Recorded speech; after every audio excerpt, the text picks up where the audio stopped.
Bonjour, je m'appelle Christian Morel et je suis l'auteur de plusieurs ouvrages sur les erreurs collectives qui s'intitulent « Les décisions absurdes », tomes 1, 2 et 3. Je vais vous parler de la non-punition des erreurs. Lorsqu'on parle de punition, de quoi on parle? Ce sont aussi bien les punitions formelles comme le licenciement, la mise à pied, que les punitions informelles, l'intimidation, les reproches. Pourquoi il est nécessaire de ne pas punir les erreurs? Il y a deux raisons. La première raison, c'est que lorsqu'on punit les erreurs, cela dissuade les acteurs dans les organisations de faire remonter les problèmes qui sont à la source de ces erreurs et de faire profiter le reste de l'organisation des enseignements qu'on peut tirer de ces erreurs.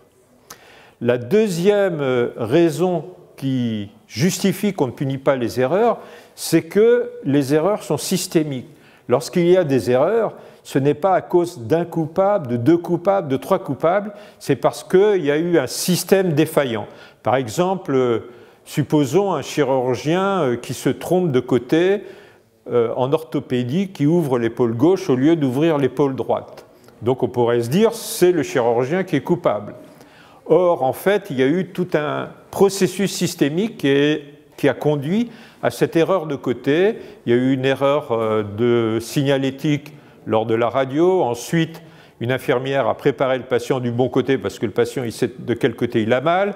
Puis une autre infirmière vérifie derrière avec la radio, elle est consciencieuse, elle trouve que ça ne correspond pas à la radio, donc elle reprépare le patient de l'autre côté. Ensuite, sur la table d'opération, le chirurgien il est appelé dans un autre bloc parce que c'est le grand patron, ça se passe mal ailleurs, il passe 2 heures dans une opération très difficile et entre-temps, le patient a été préparé par l'interne du mauvais côté parce que l'interne n'avait pas revu le dossier comme le chirurgien. Donc vous voyez bien que là, on n'a aucun intérêt à punir telle ou telle personne. C'est le système qui n'était pas sécurisé. Quelques exemples de non-punition dans les organisations, non-punition des erreurs, c'est par exemple à Air France. À Air France, il y a une mémoire dans chaque avion de haute capacité qui enregistre toutes les données du vol, bien plus que ce qu'on enregistre dans la boîte noire. Et lorsque l'avion revient, on va examiner cette mémoire et on va relever des données qui ne sont pas normales par rapport à un vol standard. Par exemple, une vitesse de décollage qui n'est pas normale. Et à ce moment-là, on va interroger le commandant de bord sur pourquoi il y a eu cette erreur. Le commandant de bord va répondre, et puis si c'est intéressant pour que tous les autres pilotes profitent des enseignements de cette erreur, l'analyse va être diffusée dans l'ensemble de la compagnie. Et il n'y a aucune punition, c'est-à-dire que le commandant de bord est interrogé et répond de façon anonyme, il n'y a pas les numéros de vol, pas la date. Voilà un premier exemple. Un deuxième exemple, c'est dans l'armée de l'air française. En 2006, le chef d'état-major de l'armée de l'air a fait une déclaration solennelle comme quoi les pilotes ne seraient plus punis pour leurs erreurs afin de faciliter la remontée d'informations.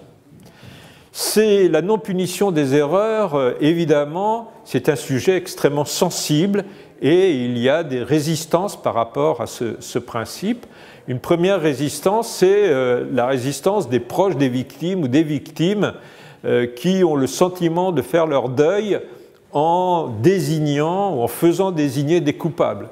Mais on a montré dans d'autres contextes, par exemple aux États-Unis, que l'information qu'on donne aux proches des victimes ou aux victimes suffit à ce qu'elles fassent leur deuil de l'erreur qui a été commise.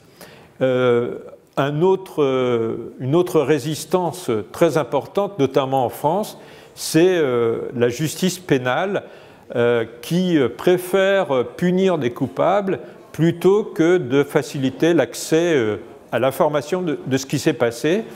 Par exemple, s'il y a des rapports anonymes d'erreurs, selon le principe de la non-punition, si le juge du pénal demande qu'on lui donne les noms des personnes qui sont citées de façon anonyme, on va être obligé de lui donner les noms, et ça peut dissuader les individus de faire des rapports d'expérience anonymes. Il y a la résistance aussi des collègues.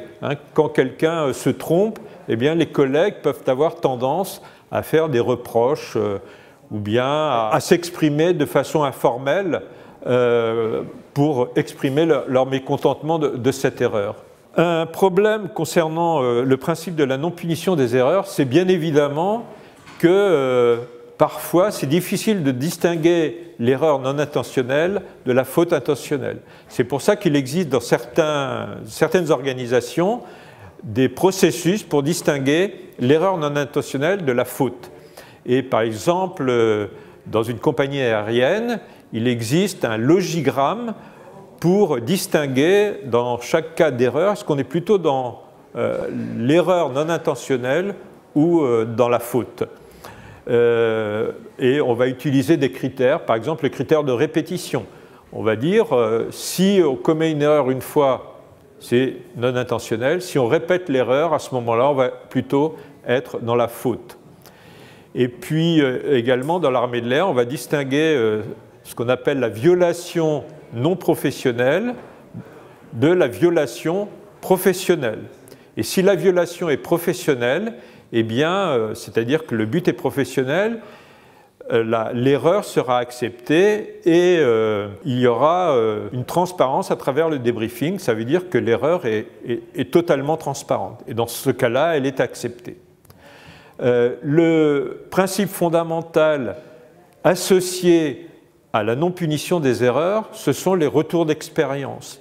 C'est la raison d'être de la non-punition des erreurs, c'est d'avoir derrière des rapports qui expliquent ce qui s'est passé. Donc, retour d'expérience et non-punition des erreurs sont deux principes qui sont indissociables.